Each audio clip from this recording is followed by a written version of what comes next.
Okay, so in our previous lecture, we studied few genetic terminology, जैसे traits क्या होते हैं, characters क्या होते हैं, factors किसे बोलते हैं, genes क्या होते हैं और dominant क्या होता है, ये हम पढ़ चुके हैं। आज हमको recessive trait किसको कहा जाता है ये देखना है। recessive trait का मतलब क्या होता है, अगर आपको dominant समझ में आ गया है तो recessive समझने में कुछ ज्यादा problem आपको नहीं होगा।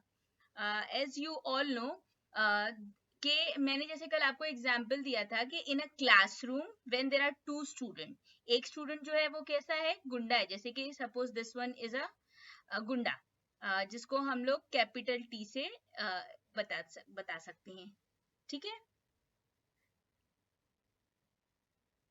एंड द सेकेंड स्टूडेंट, ठीक है, वो थोड़ा सा डरपोक टाइप का है, जिसको हम लोग किससे रिप्रेजेंट कर रहे हैं, स्मॉल टी से रिप्रेजेंट कर रहे हैं। Even when they are in the heterozygous condition, यानी कि अगर वो heterozygous कंडीशन में भी प्रेजेंट है तो भी ये जो जीन होगा, डोमिनेंट जीन जो होगा, डोमिनेंट जो अलील होगा, वो रेसेसिव अलील को एक्सप्रेस होने का चांस नहीं देगा। तो इस अलील को हम क्या बोलते हैं, रेसेसिव बोलते हैं। रेसेसिव अलील क्या होगा, जो डोमिनेंट के प्रेजेंस में अपने कैरेक्टर को एक्सप्रेस ना कर सके। ये सिर्फ किस कंडीशन में अपने आप को एक्सप्रेस कर सकते हैं, जब ये होमोजाइगस कंडीशन में प्रेजेंट होगा। सिर्फ उसी कंडीशन में, जब वो इस तरीके से होमोजाइगस कंडीशन में होगा,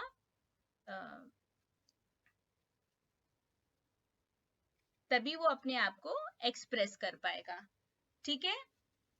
दिस अलील, यहाँ पर रेसेसिव का डेफिनेशन अभी मैं पढ़ती हूँ, उसके बाद आपको समझ में आएगा। दिस अलील का मतलब कौन सा अलील, ये वाला जो रेसेसिव अलील है। It is not able to express in the presence of an alternative allele, यानी कि ये ऑल्टरनेटिव अलील जो होगी, यानी कि जो डोमिनेंट अलील होगा, उसके प्रेजेंस में ये अपने आप को एक्सप्रेस नहीं कर पाएगा। ये अपने आप को कब एक्सप्रेस कर पाएगा, जब दोनों भी अलील सेम हो, आइडेंटिकल अलील हो। It expresses only in the presence of another identical allele. तो इस कंडीशन में ही सिर्फ ये क्या कर पाएगा, अपने आप को एक्सप्रेस कर पाएगा। इन दी हेट्रोजाइगस कंडीशन ये अपने आप को F1 जनरेशन में एक्सप्रेस नहीं कर पाएगा। The next genetic terminology is phenotype. Phenotype is nothing but the external appearance of an individual for any trait. जिस तरह से हमको पता है कि हाइट जो होती है, ठीक है, हाइट जो एक हमारा कैरेक्टर है, ठीक है, या तो वो शॉर्ट हो सकती है या फिर टॉल हो सकती है। तो वो हमको कैसा एक्सटर्नली दिख कर आएगा ना, कि इट इज टॉल और इट इज शॉर्ट। तो ये जो अपीयरेंस होता है, ये जो ट्रेट होता है, इसको हम लोग क्या बोलते हैं, फिनोटाइप बोलते हैं। ये ऑब्जर्वेबल होता है and it is because of the different combination of the allele, ठीक है। अब यहाँ पर आप जैसे कि यहाँ पर एक एग्जाम्पल दिया हुआ है, if I am taking the example of a pea plant, जैसे मैंने आपको पहले ही बताया है कि for every character, for every trait, आप क्या देखोगे कि there are two alleles which are present, ठीक है। तो अगर if it is capital T and capital T, this is the gene for the dominance. अगर ये दोनों जीन्स प्रेजेंट है तो ये टॉल क्या होगा, प्लांट होगा। And if it is capital T and small T, क्या है ये, अगर capital T and small T है, सो इन दिस सिचुएशन जो अलील है वो हेट्रोजाइगस कंडीशन में है। The Aleel is in heterozygous condition. और जैसा आपने रेसेसिव एंड डोमिनेंट के टाइम पर पढ़ा है कि अगर डोमिनेंट जीन प्रेजेंट है तो वो रेसेसिव को एक्सप्रेस होने नहीं देगा। तो ये प्लांट भी देखने में फिनोटाइपिकली कैसा होगा, टॉल होगा। If both the genes are small, recessive small t अगर होता है तो इस सिचुएशन में वो कैसा होगा, ड्वार्फ प्लांट होगा। So here you can C capital T और कैपिटल टी स्मॉल टी। यहाँ पर आप देख सकते हो कि एलील्स तो डिफरेंट है, बट फिजिकल अपीयरेंस की अगर हम बात करते हैं तो दोनों क्या रहेंगे, टॉल प्लांट रहेंगे। So this is a phenotype. Next is the genotype, genotype किसको बोलते हैं? जेनेटिक मेकअप या जेनेटिक जो कॉन्स्टिट्यूएंट होते हैं ऑर्गेनिज्म का with respect to the particular trait, it is known as the genotype. यहाँ पर अगर किसी के अंदर एलील जो है ये क्या है, अगर कैपिटल टी प्रेजेंट है, if it is capital T ये होमोजाइगस कंडीशन में है और उसका जीनोटाइप ये रहेगा। Capital T and small T तो ये उसका जीनोम होगा, ठीक है, स्मॉल टी। ये आपको समझ में आ रहा है? फिनोटाइप फिजिकल अपीयरेंस जो हमको देख करके मिल रही है, बट जीनोटाइप जो रहता है ये देखने से नहीं, it is present in the genes. ये क्या होता है? जीन्स होते हैं, ठीक है। तो जीनोटाइप क्या हो सकता है हाइट के लिए? या तो कैपिटल टी हो सकता है, या फिर स्मॉल टी कैपिटल टी हो सकता है, या फिर स्मॉल टी हो सकता है। होमोजाइगस किसको कहते हैं? The next terminology is homozygous, और you can say pure. An individual possessing identical allele for a particular trait is called the homozygous or pure for that trait. So here student you can see, जैसा हमने आपको कहा है कि for every trait the organism have two alleles. One allele come from the male parent and another allele come from the female parent. So for every trait the organism or the individual will have two alleles if both the alleles are same. अगर दोनों alleles same है, for example here in this situation if both the allele is capital T and capital T then it is homozygous. दूसरी भी एक condition है, कैपिटल T and small t अगर होता है, ठीक है, here you can see sorry small T and small t अगर है, if it is small T and small t then it is homozygous. Here you can see both the genes are same. If it is capital T or it is small t, so it is a homozygous condition. On the other hand, what is heterozygous? An individual possessing contrasting allele for a particular trait. इसका मतलब क्या है? अगर वो individual में capital T and small t present है, ठीक है, here you can see small t. So both the alleles are different. This is for the tall height and this one is the for short height. So here in the gamete you can see both the genes or both the alleles are different. So this condition is known as heterozygous condition. Pure line, an individual or a group of individual which is homozygous or true breeding for one or more trait constitutes pure line. इसका मतलब क्या है? देखिए, for example, if I am talking about the height of a plant, ठीक है, तो plant की जो हाइट होगी वो क्या होगी? या तो टॉल होगी या तो शॉर्ट होगी.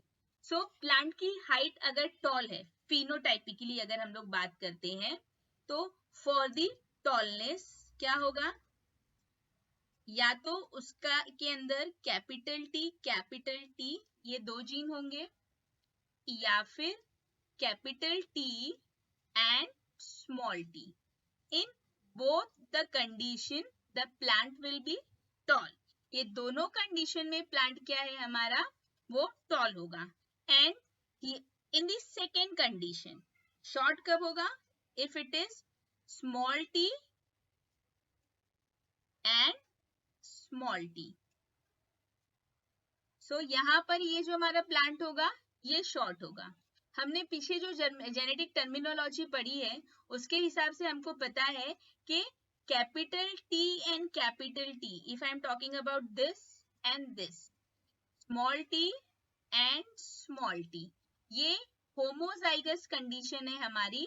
And capital T and small T ये हमारी जो है ये क्या है? ये हमारी हेट्रोजाइगस कंडीशन है.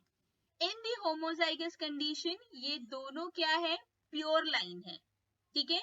प्योर लाइन का मतलब क्या होगा? किसी भी एक ट्रेट के लिए अगर दोनों जीन्स सेम है तो इसे हम क्या बोलते हैं, प्योर लाइन बोलते हैं। This one is not pure line, ये क्या है, हाइब्रिड है। This one is hybrid because यहाँ पर both the genes are different. एक कैपिटल टी है, that is a gene for tall height, and this one is the small T, it is a gene for the short height. So ये हमारा जो है ये pure line नहीं है, ये क्या है, हाइब्रिड है।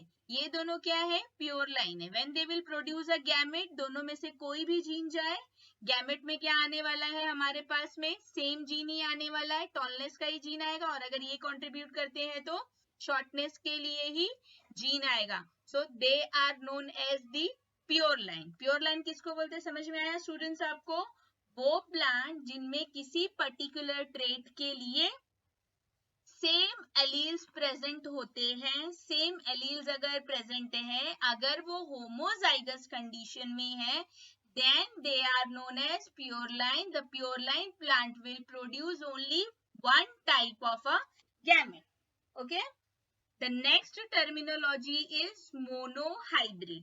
ये जो टर्मिनोलॉजी है ये अभी आपको एक शॉर्ट डिस्क्रिप्शन हम दे देते हैं, लेकिन इसका जो डिटेल है वो आगे के स्लाइड में हम लोग पढ़ने वाले हैं। इससे रिलेटेड कुछ सम्स भी हैं जो हम सॉल्व करने वाले हैं, ठीक है। मोनोहाइब्रिड किसको बोलते हैं, जैसे कि हम लोग मेंडल के बारे में पढ़ रहे थे कि मेंडल ने पी प्लांट के ऊपर अपना एक्सपेरिमेंट किया था, and he was very successful in his experiment. What was the reason for his success, the reason for his success was that he was very methodical, बहुत systematically वो अपना काम करते थे।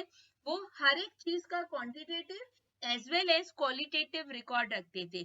तो मेंडल ने जो अपना फर्स्ट एक्सपेरिमेंट किया था उसमें उन्होंने ये डिसाइड कर लिया कि मैं एक टाइम पर सिर्फ एक ही ट्रेट को ध्यान में रख के क्या करूंगा, क्रॉस करूंगा, मैं बाकी के दूसरे ट्रेट्स को ध्यान नहीं दूंगा। फॉर एग्जाम्पल अगर हम एक पी प्लांट की बात करते हैं स्टूडेंट्स, तो एक पी प्लांट जो होगा उसमें हाइट भी होगी प्लांट की, फ्लावर्स होंगे, सीड होगा, पॉट होगा। जब एक प्लांट से दूसरा प्लांट रिप्रोड्यूस होगा तो there will be so many changes in the plant जो आपको देखने के लिए मिलेगा।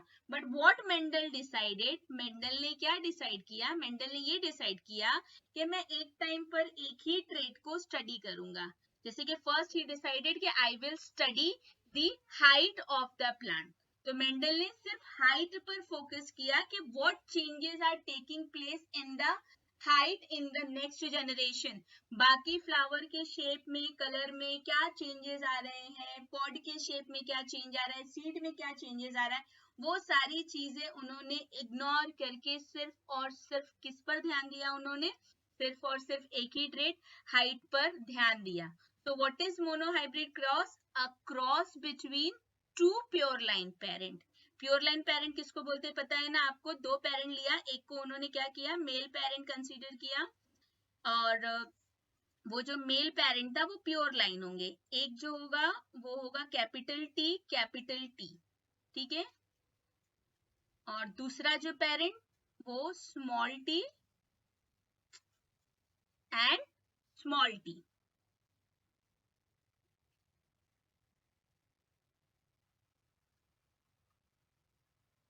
Okay, so here for example this is a male parent and this one is the female parent, both are pure line, दोनों के पास में सेम एलील्स हैं। बाकी की और किसी चीज को नहीं पढ़ रहे, वो सिर्फ किसको पढ़ रहे हैं, he is studying only the height. So you can say what is monohybrid cross, a cross between two pure line parents differing in single pair of contrasting character is known as the monohybrid cross. F1 generation किसको बोलते हैं, next terminology क्या है, what is F1 generation. F1 generation is the first filial generation, यानी कि इन दोनों के बीच में जो क्रॉस होगा और इनके जो न्यू बॉर्न्स होंगे, यानी जो इनके बच्चे होंगे एक तरह से आप कह सकते हो, तो वो जो है वो क्या होगी, F1 जनरेशन होगी, ठीक है। ये पेरेंट है, पेरेंट से जो न्यू ऑफस्प्रिंग आ रही है, ठीक है, दोनों एक एक जीन कंट्रीब्यूट करेंगे, और ये जो इनकी फर्स्ट जनरेशन होगी इसको हम क्या बोलते हैं, F1 जनरेशन। F2 जनरेशन किसको कहा जाता है? F2 जनरेशन सेकेंड प्रोजेनी, मतलब क्या होगा? द सेल्फिंग और the cross between the F1 generation. जब F1 जनरेशन क्रॉस होते हैं और इनकी जो न्यू ब्रीड मिलती है, जो न्यू ऑफस्प्रिंग मिलता है, उसको हम लोग क्या बोलते हैं? F2 जनरेशन कहते हैं। The next terminology is the Punnett square और checker board. What is Punnett square और चेकर बोर्ड? आगे जब आप मोनोहाइब्रिड एंड डाईहाइब्रिड क्रॉस को स्टडी करोगे स्टूडेंट्स, तो these concepts will be more clear to you। अभी आपको ये concepts इतने ज्यादा clear नहीं होंगे। It is probability table representing the different permutations and combination of fertilization between the gametes of the opposite mating types। आपको एक इस तरीके से मैं क्रॉस करके बता सकती हूँ। यहाँ पर जैसे हम लोगों ने देखा है, ये है capital T, it is cross with small T and small T.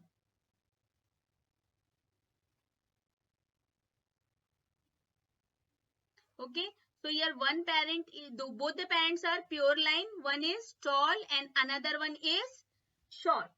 तो गैमेट प्रोडक्शन के टाइम पर, ठीक है, गैमेट प्रोडक्शन के टाइम पर this tall parent will give capital T only because both the genes are same. तो gamete में दोनों में से कोई भी जीन आए वो क्या रहेगा? कैपिटल टी ही रहेगा, ठीक है। एंड यहाँ पर गैमेट प्रोडक्शन के टाइम पर ये जो जीन आएगा वो क्या रहेगा? स्मॉल टी ही होगा, ठीक है।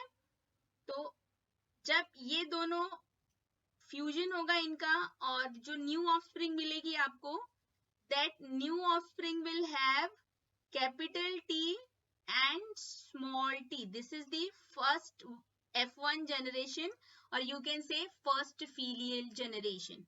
ये क्या है? हमारी F1 जनरेशन है, ठीक है students. Here F1 generation is not pure line. F1 generation क्या है? हमारी हाइब्रिड है और जीन्स जो है, एलील्स जो है, यहाँ पर ये कौन सी कंडीशन में है? हमारे हेट्रोजाइगस कंडीशन में है।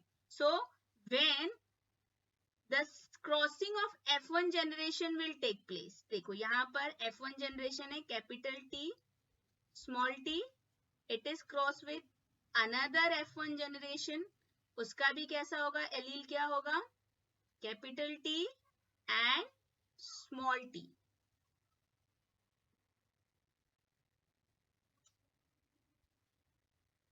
ठीक है। So when it will produce a gamete, जब ये गैमेट प्रोड्यूस करेंगे, इनके पास दो एलील है, तो चांसेस क्या होंगे? गैमेट में या तो कैपिटल टी आ जाए या फिर गैमेट में स्मॉल टी आए, ठीक है।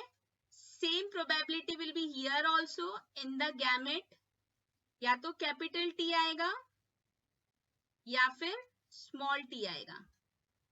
अब इनको आगे और इनके जो जीन्स हैं, इनके रेशो को बताने के लिए, इनको रिप्रेजेंट करने के लिए प्रोबेबिलिटी को इस तरीके से हम एक बॉक्स बनाते हैं।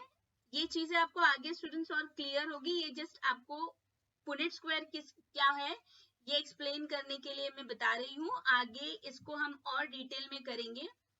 सो हियर वी विल सी, इस तरीके से दोनों जीन्स को रिप्रेजेंट करने के लिए एक बॉक्स बनाते हैं, ठीक है। यहाँ पर ये वाला जो पेरेंट है, इसके जीन्स हम लिखेंगे। कौन से दो गैमेट प्रोड्यूस किए हैं इसने? या तो capital T and small T. Okay students, capital T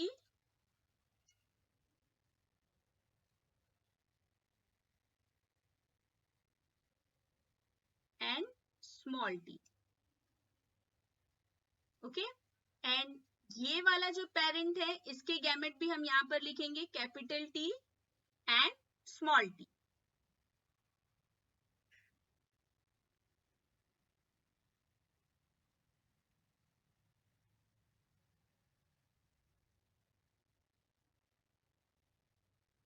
okay, so इनका ये दोनों अगर कंबाइंड होते हैं तो इनके जीन्स यहाँ लिखेंगे, ये दोनों कंबाइंड होते हैं इनके जीन्स यहाँ पर। इसको हम आगे की स्लाइड में और डिटेल में पढ़ने वाले हैं, that's why I am not completing it. तो ये जो बॉक्स है, इस बॉक्स को ही हम लोग क्या बोलते हैं, पुनेट स्क्वायर बोलते हैं या फिर चेकर बोर्ड बोलते हैं। क्लियर?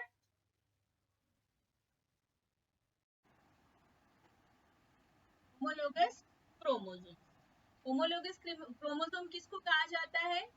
ये हम ऑलरेडी जब एलील्स के बारे में पढ़ रहे थे तो at that time we have already discussed about the homologous chromosomes. Homologous chromosomes क्या होते हैं? Genetically and structurally same chromosomes जो रहते हैं उसे हम क्या बोलते हैं? होमोलोगस क्रोमोसोम बोलते हैं।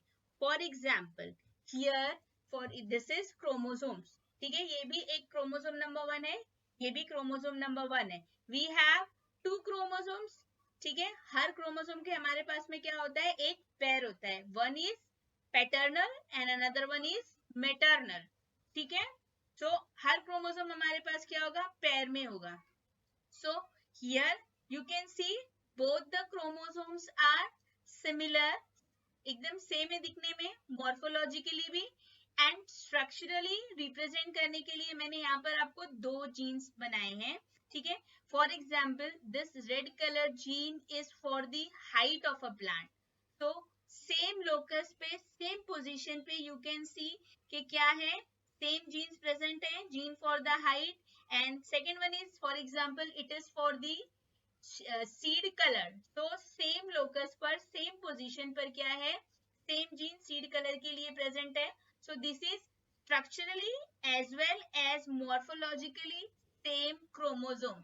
सेम लोकस पर, सेम पोजीशन पर ही जीन्स भी प्रेजेंट होंगे, एलील्स भी प्रेजेंट होंगे, हर चीज सेम होगी, ठीक है। तो ऐसे क्रोमोसोम्स को हम क्या कहते हैं? होमोलोगस क्रोमोसोम्स कहते हैं। And such chromosomes forms such chromosome synapse during the meiosis। इसका मतलब क्या होता है? at the time of meiosis ये दोनों क्रोमोसोम्स क्या करते हैं? एक दूसरे से पैर करते हैं, they exchange their genetic material, जिसके डिटेल को हम आगे के चैप्टर्स में और पढ़ेंगे। The next few terminologies are back cross, test cross, phenotypic ratios and genotypic ratios। ये जो 4 टर्मिनोलॉजी है इसको हम आगे के चैप्टर को जब पढ़ेंगे तो उस टाइम पर कवर कर लेंगे, बिकॉज अगर इस टाइम पर मैं आपको इसको एक्सप्लेन करती हूँ तो the things will be more complicated and आप कंफ्यूज हो जाओगे। दैट्स व्हाई ये जो चारों आपके टर्मिनोलॉजी है जब हम चैप्टर में आगे के क्रॉसेस को पढ़ेंगे तो उस टाइम पर कवर हो जाएंगे,